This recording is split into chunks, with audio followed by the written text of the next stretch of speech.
Dobrodošli u novi video na našem kanalu. Danas ćemo razgovarati o 15 navika koje biste trebali prakticirati svaki dan kako biste postali pametniji. Prva navika, čitanje. Počnite dan s nečim novim, čitajte knjige, članke, novine ili blogove. Čitanje će poboljšati vaše znanje i sposobnost učenja. Čitanje je jedna od najvažnijih navika koju trebate usvojiti ako želite postati pametniji. Čitanje različitih knjiga, članaka, novina i časopisa pomaže vam da steknete novu perspektivu, poboljšate svoje znanje i razvijete svoj vokabular. Čitanje je izvrsna navika koja pomaže u poboljšanju kognitivnih sposobnosti, povećanju rječnika, poticanju mašte i poboljšanju emocionalne inteligencije. Čitanje također može pomoći u smanjenju stresa jer pruža bijeg od svakodnevnih briga i omogućuje vam da se opustite. Važno je pronaći vrijeme u svom rasporedu za čitanje i odabrati knjige koje će vas potaknuti i zanimati kako bi vam čitanje bilo ugodno i korisno. Druga navika, učenje novih vještina. Učenje novih vještina poboljšava vaše sposobnosti učenja i kreativnost. Otkrijte novi jezik, svirajte instrument ili naučite kuhati nešto novo. Učenje novih vještina potiče rast i razvoj. Pronalaženje novih hobija ili izazova pomaže vam da ostanete mentalno angažirani i razvijate svoje sposobnosti. Učenje novih stvari je ključna navika za postajanje pametnijim.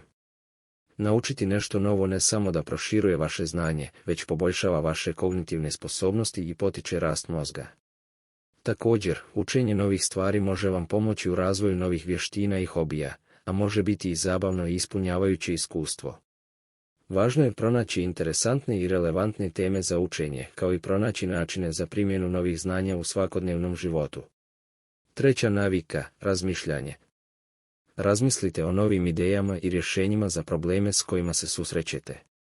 Kreativno razmišljanje poboljšava vašu sposobnost donošenja odluka. Rješavanje problema, pokušajte svakodnevno rješavati probleme na nove načine.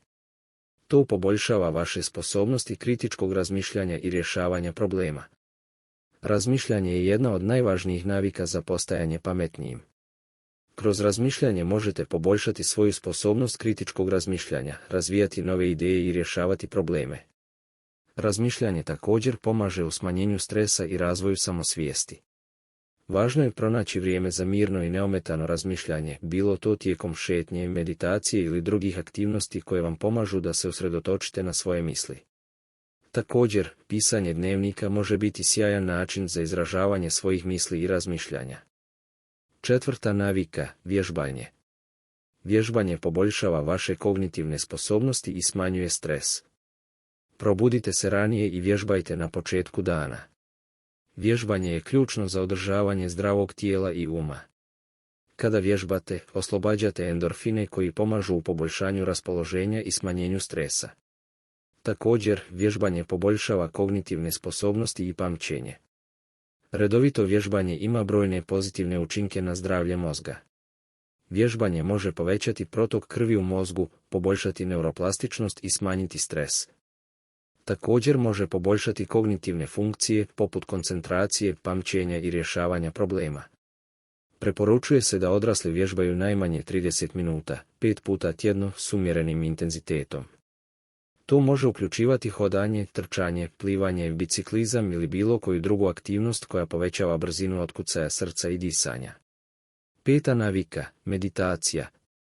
Meditacija pomaže u poboljšanju vaše sposobnosti koncentracije i fokusiranja. Dajte si vremena za meditaciju i opuštanje.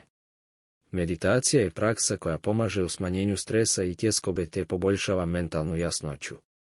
Redovito prakticiranje meditacije pomaže vam da se fokusirate i koncentrirate bolje te smanjuje negativne misli. Meditacija može imati pozitivan učinak na mozak i uključujući smanjenje stresa, tjeskobe i depresije. To se događa jer meditacija može povećati aktivnost u područjima mozga povezanim s regulacijom emocija i smanjiti aktivnost u područjima odgovornim za stres. Meditacija također može povećati pažnju, koncentraciju i kreativnost, te poboljšati kognitivne funkcije poput pamćenja i rješavanja problema.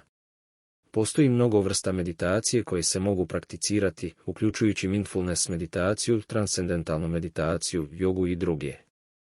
Šesta navika, razgovor. Razgovor s drugim ljudima poboljšava vašu sposobnost komunikacije i empatiju. Uključite se u razgovore s prijateljima i obitelji. Razgovor s drugima potiče mentalnu aktivnost. Razgovor o različitim temama i perspektivama pomaže vam da proširite svoje znanje i razvijete svoju. Razgovor s drugim ljudima može biti izuzetno koristan za postajanje pametnijim. Kroz razgovor s drugima možete naučiti nove stvari, čuti različite perspektive i stavove te poboljšati svoje komunikacijske vještine. Razgovor s ljudima različitih pozadina i kultura također može pomoći u razumijevanju i suosjećanju s drugima. Važno je slušati aktivno i pažljivo, te se otvoriti za različite ideje i stavove. Također, traženje prilika za razgovor s ljudima koji imaju različita znanja i iskustva može pomoći u širenju vaše perspektive i razvoju novih ideja. 7. navika, pisanje. Pišite dnevnik ili pokušajte pisati kratke priče ili eseje. To poboljšava vašu sposobnost izražavanja i kreativnosti. Pisanje je jedan od najboljih načina da se razvije vokabular i poboljša sposobnost izražavanja misli. Pisanje također poboljšava kreativnost i kognitivne sposobnosti. Pisanje je sjajna navika koja pomaže u razvoju kreativnosti, poboljšanju koncentracije i smanjenju stresa. Kroz pisanje možete izraziti svoje misli, ideje i osjećaje na papiru, što može biti vrlo oslobađajuće. Također, pisanje može pomoći u razumijevanju i obradi složenih misli, te vam omogućiti da jasnije izrazite svoje ideje i argumente.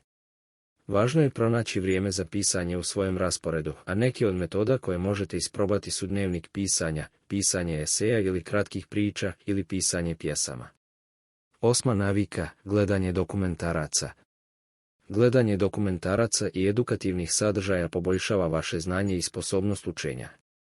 Gledanje dokumentaraca i edukativnih sadržaja može biti izvrstan način za učenje novih stvari i razvijanje znanja.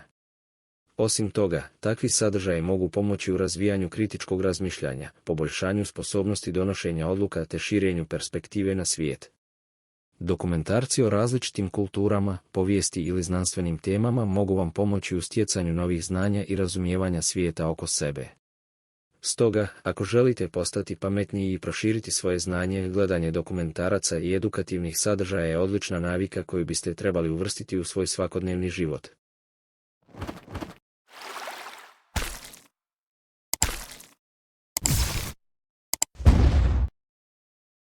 9. navika, održavanje zdrave prehrane. Prehrana bogata hranjivim tvarima poboljšava vašu sposobnost koncentracije i fokusiranja. Pobrinite se da jedete zdravo svaki dan. Održavanje zdrave prehrane je ključna navika za održavanje zdravog tijela i uma. Kada jedete zdravu hranu, tijelo dobiva sve potrebne hranjive tvari koje su mu potrebne za optimalno funkcioniranje. Zdrava prehrana također može smanjiti rizik od mnogih bolesti, uključujući srčane bolesti, dijabetes, pretilost i neke vrste raka. Važno je jesti raznovrsnu hranu koja sadrži puno voća, povrća, cjelovitih žitarica i proteina, te izbjegavati procesiranu hranu i prejedanje. Kombinacija zdrave prehrane i tjelesne aktivnosti ključna je za održavanje cjelokupnog zdravlja i dobrobiti. 10. navika, san. Dovoljan san poboljšava vašu sposobnost učenja i pamćenja. Pokušajte spavati najmanje 7 do 8 sati svake noći. San je izuzetno važan za naše fizičko i mentalno zdravlje. Tijekom sna mozak obrađuje informacije, odmara se i obnavlja. Nedostatak sna može dovesti do umora, smanjenja koncentracije i pamćenja, te može negativno utjecati na zdravlje srca, imunološki sustav i mentalno zdravlje. Stoga, važno je osigurati dovoljno vremena za kvalitetan san kako biste ostali zdravi i produktivni tijekom dana. 11. navika, planiranje. Planiranje pomaže u organizaciji i poboljšava vašu sposobnost fokusiranja. Napravite plan svakog dana kako biste se usredotočili na svoje ciljeve. Planiranje je važna navika koja vam može pomoći u postizanju ciljeva i organiziranju vremena. Kada imate plan, možete bolje upravljati svojim zadacima i izbjegavati gubitak vremena na nevažne stvari. Planiranje također pomaže u smanjenju stresa i povećanju produktivnosti, jer znate što trebate raditi i kada to trebate učiniti. Bez planiranja možete se osjećati izgubljeno i nesigurno u vezi s tim što trebate raditi, što može dovesti do gubitka vremena i propuštenih prilika. 12. navika, prioriteti. Isticanje prioriteta, razmislite o svojim prioritetima i što je najvažnije za vas. Ovo će vam pomoći da usmjerite svoju energiju i vrijeme na ono što vam je najvažnije. Isticanje prioriteta je važna navika koja vam pomaže da se usredotočite na najvažnije stvari i postignete više u manje vremena.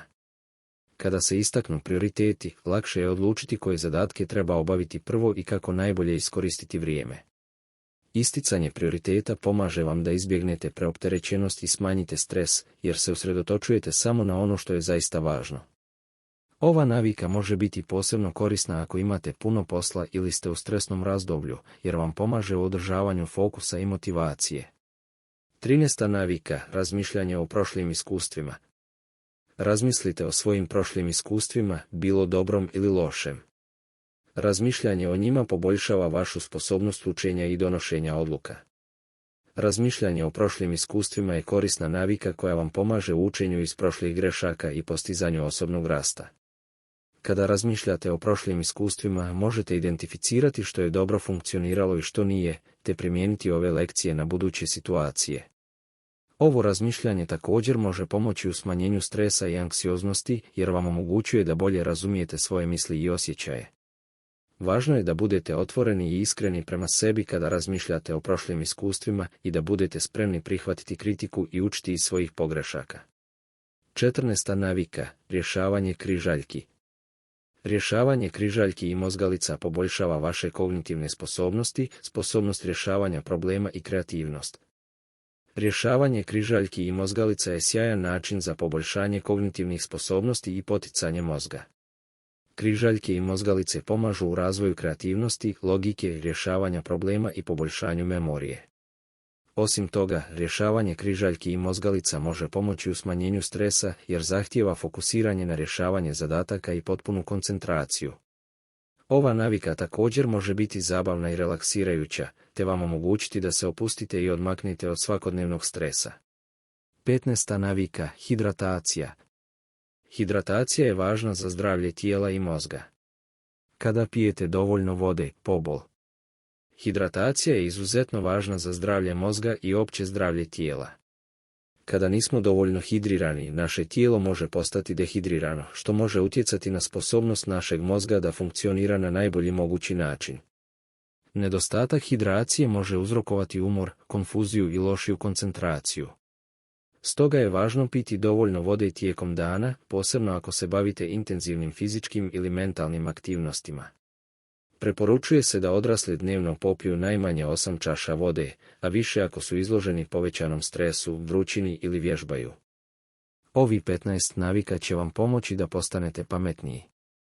Iako će se neke od ovih navika možda činiti kao izazov u početku, trud se isplati. Pokušajte uvesti ove navike u svoju svakodnevnicu i uvidjet ćete poboljšanje u svojoj sposobnosti učenja i donošenja odluka.